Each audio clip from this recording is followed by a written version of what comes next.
नमो नमः। आज हम महाकवि अंबिका दत्त व्यास के द्वारा विरचित शिवराज विजय का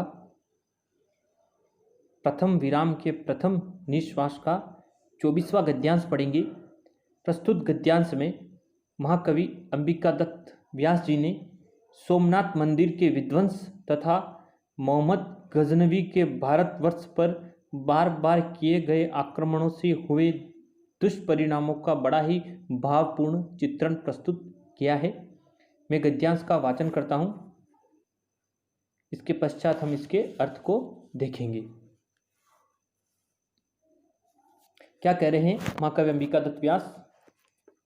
जब मोहम्मद गजनवी सोमनाथ मंदिर पर आक्रमण करता है तो उस समय की जो अवस्था है, किस तरह से पुजारी वर्ग उसको महादेव की उस मूर्ति को नहीं तोड़ने का आग्रह कर रहे हैं, उस संदर्भ में बता रहे हैं। उस दुष्ट गजनवी ने किस तरह से भारतवर्ष को नुकसान पहुंचाया और किस तरह से भारतवर्ष से विपुल धन संपदा को लूटकर अपने गजनी देश में ले गया, उसी को अंबिका दत्त व्यास जी ने उल्लेखित किया है।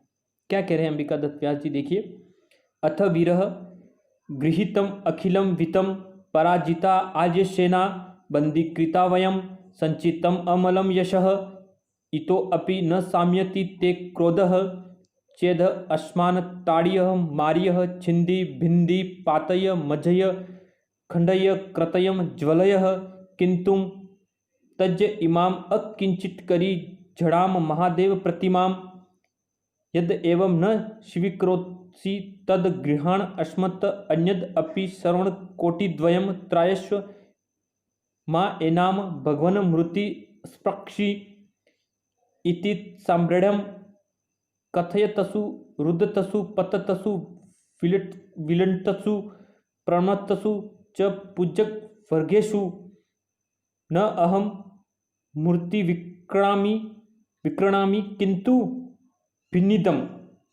इति संघ्रज्य जनताया हाहाकार कलम आक्रणय घोर गधाया मूर्तिम अत्रुटित गदापात समकालमेव च अनेकः अभूत पदम मुद्रा मूल्यानि रत्नानि मूर्तिमध्यात् उचितानि परितः अवक्रीण्यन्तः स च दग्ध मुखः तानि रत्नानि मूर्तिखण्डानि च कर्मेलक पृष्ठेषु आरोप्य सिन्धुनदम् उत्रणय स्वकीयां विजयध्वजनीं गजनीं राजधानी प्राविशत। क्या कह रहे हैं? देखिए, अंबिका दत्त व्यास जी, जब गजनवी देश का वह शासक मोहम्मद गजनवी सोमनाथ मंदिर पर आक्रमण करता है और जब वह सारी धन संपदा को लूटने के पश्चात जब महादेव की मूर्ति पर अपनी गधा को उठाता है, तब वहां के पुजारी वर्ग क्या कह रहे हैं? अथ वीर, यानी इसके बाद, हे वीर, गृहीतम अखिलम, गृहीतम यानी तुमने गृहीत कर लिया, यानी तुमने ले लिया। अखिलम वितम, वित्त का अर्थ धन, यानी तुमने क्या कर लिया है? हमसे सब कुछ, यानी सारा धन तुमने तो हमसे ले लिया है, ग्रहण कर लिया। यानी गृहीतम अखिलम वितम, यानी तुमने सारा धन तो क्या कर लिया? गृहीत कर लिया है या हमसे ले लिया है। और पराजिता आर्य सेना, और आर्य सेना को भी तुमने क्या कर दिया? पराजित कर लिया है।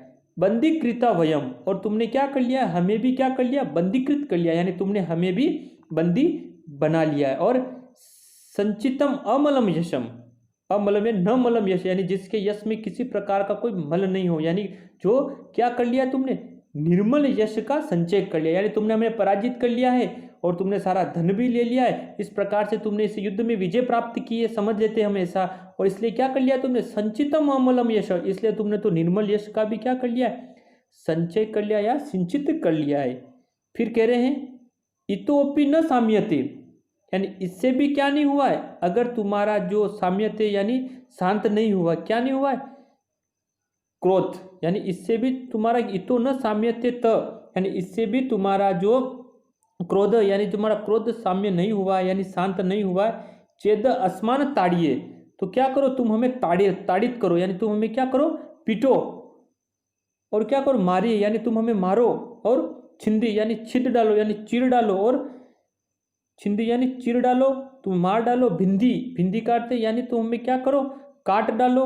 और पातय, पातय यानी गिरा दो, क्या करो, तुम हमें पहाड़ से नीचे गिरा दो या हमें यहाँ से नीचे धक्का दे के गिरा दो।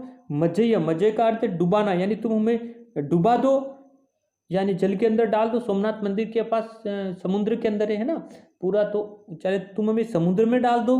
या खंडम, खंडय है ना, इसके पश्चात के या तुम हमारे खंडे खंड कर दो, यानी तुम हमारे टुकड़े टुकड़े कर डालो। कर्तय, या तुम हमारा काट डालो, हमें कतर डालो। और ज्वलयम यानी तुम हमें जला दो।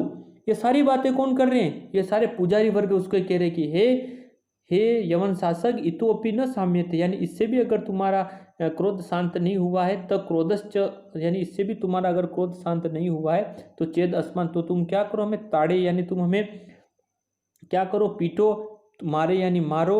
छिंदी यानी तुम हमें चीर डालो। फिंदी यानी काट डालो। पातय यानी गिरा दो। मजय यानी समुद्र में गिरा दो, ठीक है। खंडय यानी तुम हमारे खंड का टुकड़े कर दो। कर्तयम यानी तुम हमें कतर डालो। या ज्वलयम यानी जला दो। किंतु तज्य इमाम, किंतु तुम क्या करो, तज्य यानी छोड़ दो। किसको छोड़ो, इमाम अकिंचित करी जड़ाम महादेव प्रतिमाम, यानी अकिंचित यानी कुछ भी नहीं करने वाली, और जड़ाम महादेव प्रतिमाम यानी तुम्हारा कुछ भी प्रतिकार न करने वाली, ये रत्न से जड़ित इस महादेव की मूर्ति को तुम क्या कर दो, छोड़ दो। फिर क्या कह रहे, यद एवं न स्वीक्रोसी, यानी यह भी अगर तुम्हें स्वीकार नहीं हो, तद गृहाण अस्मद, तुम हमसे घृण कर लो। क्या ग्रहण कर लो, अन्यदपि यानी तुम हमसे अन्य और भी क्या कर लो, स्वर्ण कोटि द्वयम, द्वयम करता दो, स्वर्ण कोटि, कोटि का तो करोड़, यानी तुम हमसे क्या कर लो, और भी 2 करोड़ स्वर्ण मुद्राएं और भी ले लो। लेकिन तारायश माँ एनाम भगवान मूर्तिम अस्पृक्षी, यानी तुम क्या ना करो, तुम हमसे 2 करोड़ स्वर्ण मुद्राएं और भी ले लो। त्रायश्व मेनाम, यानी तुम क्या ना करो, एनाम माँ एनाम भगवान मूर्ति अस्पृक्षासी, यानी तुम क्या ना करो, अस्पृक्षासी का स्पर्श मत करो, यानी तुम इस भगवान महादेव की मूर्ति का, इस सोमनाथ की मूर्ति का तुम क्या ना करो, स्पर्श मत करो, यानी इसको तुम मत छुओ। अगर तुम्हें चाहिए अन्यद स्वर्ण कोटि द्वय, हम तुम्हें 2 करोड़ स्वर्ण मुद्राएं और भी दे सकते हैं, लेकिन तुम त्रायश में नाम भगवान मूर्ति अस्पृक्षाक्षी, यानी तुम हमसे इस भगवान महादेव की मूर्ति का तुम स्पर्श मत करो। इति साम्रण्यम, साम्रण्यम का अर्थ होता है बार बार, पुजारियों के द्वारा बार बार विनय करने पर। कथयसु यानी कहने पर। रुदतसु, रुदतसु का अर्थ है रोने पर। और पततसु यानी पड़ने पर, यानी पैरों में गिरने पर, उसके बार बार उसके पैरों में गिरने पर। विलंटसु यानी लौटने पर, उनके द्वारा उसके पाँव में गिरकर लौटने पर। और प्रणतमत्सु यानी उसको प्रणाम करने पर। च पूजक वर्गेशु, यह सारे कार्य पुजारी वर्ग करे, यानी पुजारी वर्गों के द्वारा बार बार रोने पर, उसके पैरों में गिरने पर, लौटने पर, प्रणाम करने के पश्चात भी वो मोहम्मद गजनवी क्या कह रहा है, न अहम मूर्ति विक्रणामी, यानी मैं मूर्ति का विक्रय नहीं करता हूँ, मैं मूर्ति को नहीं बेचता हूँ, किंतु भिन्न द्वीम, किंतु मैं क्या करता हूँ, इसको तो मैं क्या करता हूँ, भिन्न द्वीम, यानी मैं तो इसको तोड़ता हूँ। इति, इसके पश्चात क्या कह रहे हैं, उस मोहम्मद गजनवी ने क्या कहा, इति संग्रज्य, यानी इसके पश्चात उस मोहम्मद गजनवी ने क्या किया, गरज कर, बड़ी गर्जना के साथ, जनता या हाहाकार, जनता के हाहाकार के, है ना, जनता भी हाहाकार करने लगी, क्योंकि जब उसने गदा को उठा लिया महादेव की मूर्ति को तोड़ने के लिए, जनता भी हाहाकार कर रही है। कल कलाम, और जनता के द्वारा कोलाहल को, कल कलाम यानी कोलाहल को, आकरण यानी सुनता हुआ, घोर गधाया मूर्तिम, यानी उसने अपनी घोर, घोर का भीषण गदा, उसने अपनी भीषण गदा से मूर्तिम अत्रुति, उसने मूर्ति को क्या कर दिया, तोड़ दिया, यानी वो नहीं माना, और मोहम्मद गजनवी ने उस अपनी गधा के प्रहार से उस महादेव की मूर्ति को तोड़ दिया। फिर क्या हुआ, उस स्थिति को अंबिका दत्त व्यास जी बता रहे, गदा पात समकालमेव च अनेकाः अबूर्द पदम मुद्रा मूल्यानि रत्नानि मूर्तिमद्यात् उचितलानि परित अवक्रियन्तः। गदा पात समकालमेव, यानी भीषण गधा के पहाड़ से ही क्या हुआ, समकाले यानी उसी समय, उसी दरमियान, अचानक से क्या हुआ, च अनेका, यानी बहुत सारे, अनेक, अबूर्द पदम मूल्यानि, अबूर्द पदम मुद्रा मूल्यानि, यानी अनेक अरब पदम मुद्रा मूल्य के जो रत्न उस महादेव की मूर्ति के अंदर अबूर्द पद्म मुद्रा मूल्यानि, क्या करे, अरब पद्म मुद्रा मूल्य के जो रत्न थे मूर्ति मध्याचन, उस मूर्ति के मध्य में थे, वह जो क्या हुए, उस मूर्ति में गदा के प्रहार से उचित तलानी यानी वे उछले और परितः अवक्रियंत यानी बिखर गए। परितः यानी चारों तरफ क्या हो गए, परितः का अर्थ चारों तरफ, अवक्रियंत यानी वे चारों तरफ बिखर गए, क्योंकि जैसे उसने गदा का प्रहार किया वह मूर्ति टूट गई और उस मूर्ति के अंदर जो अबूर्द पद्म मुद्र के मूल्य के जो रत्न आभूषण आदि थे जिसके अंदर जड़े हुए थे वे चारों तरफ से फैल गए। फिर बता रहे सच दग्ध मुखा यानी वह जले हुए मुंह वाला, मुंह जला, उपमा दी उसको, दुराचारी उस गजनवी को उपमा देते हुए अंबिका दत्त व्यास जी करें कि सच दग्ध मुख यानी वह मुंह जला, क्या किया, तानी रत्नानी यानी उन सारे रत्नों को, और मूर्ति खंडानी और उन मूर्ति खंडों को जो टुकड़े हो गई थी उनको, च कर्मेलक पृष्ठेशु, कर्मेलक का अर्थ है ऊंट, और पृष्ठ यानी उनके पीठ पर, है ना, आरोप्य, आरोप्य का अर्थ है उनको लाद कर, सिंधु नदम यानी सिंधु नदी को पार कर, स्वयं विजय ध्वजनीम यानी स्वयं की विजय की ध्वजा पताका वाली, गजनीम राजधानीम प्रावेशत यानी उसने अपनी उस गजनी नामक राजधानी में उसने क्या किया, प्रवेश किया, यानी उस मोहम्मद गजनवी ने क्या किया, उस गदा के प्रहार से उस सारी मूर्ति को तोड़कर अपने गजनी राजधानी में उसने प्रविष्ट किया। इस तरह से अंबिका दत्त व्यास जी ने इस प्रस्तुत गद्यांश में मोहम्मद गजनवी के आक्रमण से सोमनाथ मंदिर को जो विध्वंसता को जो प्राप्त हुआ, किस तरह से पुजारी वर्गों के द्वारा बार बार विनय निवेदन करने के पश्चात भी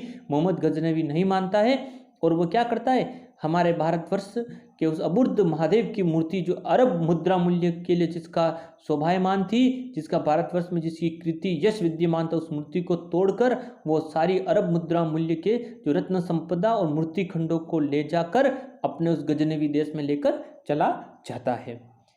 ठीक है ना, एक बार हम इसके गद्यांश को पुनः देख लेते हैं वापिस सामान्य से कि अथ वीर यानी हे वीर, गृहीतम अखिलम वितम यानी तुमने बहुत सारा धन हमसे ले लिया है, पराजिता आर्य सेना यानी तुमने आर्य सेना को भी पराजित कर लिया है, बंदी कृता वयम हम सबको भी बंदी बना लिया है, संचितम अमलम यश यानी तुमने निर्मल यश का भी संचित कर लिया, संचय कर लिया, इतोपि न साम्यत यानी इससे भी अगर तुम्हारा ते क्रोध यानी तुम्हारा क्रोध न शांत हुआ है तो चेद अस्मान ताड़िए तुम हमें क्या करो, पीटो, मारो, छिंदी यानी हमें काट डालो, बिंदी यानी हमें पीटो, मारो, पाते यानी गिरा दो, मज यानी डुबो दो, हमारे खंड खंड टुकड़े टुकड़े कर दो, कतर डालो, ज्वलय यानी हमें जला दो, किंतु तज इमाम किंतु तुम तज यानी छोड़ दो, इमाम अकिंचित करी यानी कुछ भी न करने वाली यह जड़ाम महादेव प्रतिमा यह रत्न से जड़ित इस महादेव की मूर्ति को तुम छोड़ दो, यद एवं न स्वीक्रोसी तद गृहाण अस्मत् अन्यदपि स्वर्ण कोटिद्वयम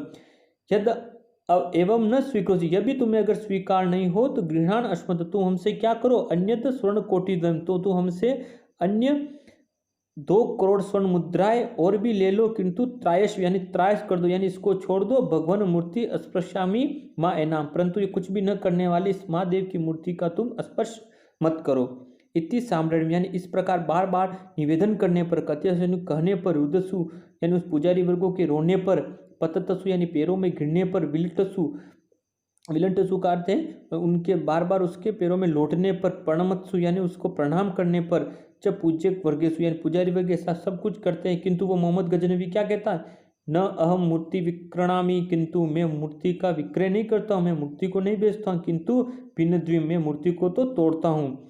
इति संग्रज इस प्रकार से गर्जना करते हुए जनताया हाहाकार यानी जनता का हाहाकार और कल कलाम यानी कोलाहल को आकरण यानी सुनता हुआ घोर गदाया यानी उसने अपनी भीषण गदा से मूर्ति अत्रुडत यानी मूर्ति पर तोड़ डाला, यानी उसने गदा के प्रहार से उस मूर्ति को तोड़ डाला। गदा पात समकाल यानी गदा के प्रहार से कुछ ही समय में च अनेका यानी बहुत सारे अबूर्द पदम मूल्य यानी अबूर्द अनेक अरब मुद्रा मूल्य के रत्नान यानी रत्न मूर्ति मध्य स्मृति के मध्य से उछिलतान यानी उछले और परित अक्रियंत और चारों तरफ बिखर गए। और सच दग्ध मुखा यानी वह दग्ध मुखा दुराचारी तानी रत्नानी उन सारे रत्नों को और मूर्ति खंडन यानी मूर्ति खंडों को कर्मेलक पृष्ठ यानी ऊंट की पीठ पर आरोप यानी लाद कर सिंधु नदम यानी सिंधु नदी को उत्तरय यानी सिंधु नदी को पार करता हुआ, स्वकयाम विजयम यानी स्वयं की विजय पताका वाली ध्वज यानी पताका वाली गजनी राजधानी प्रविष्ट गजनी नामक राजधानी में वह प्रविष्ट हुआ। इस तरह से माँ कवि अंबिका दत्त व्यास जी ने सोमनाथ मंदिर के विध्वंस तथा मोहम्मद गजनवी के भारतवर्ष के बार बार आक्रमणों से हुए दुष्परिणाम को इस गद्यांश में भावपूर्ण इसको उल्लेखित किया है। साथ में ही मोहम्मद गजनवी को मूर्ति भंजक और लूटपाट करने वाला बताया है, जो कि एक ऐतिहासिक यथार्थ है जो हमें इतिहास में भी मिलता है।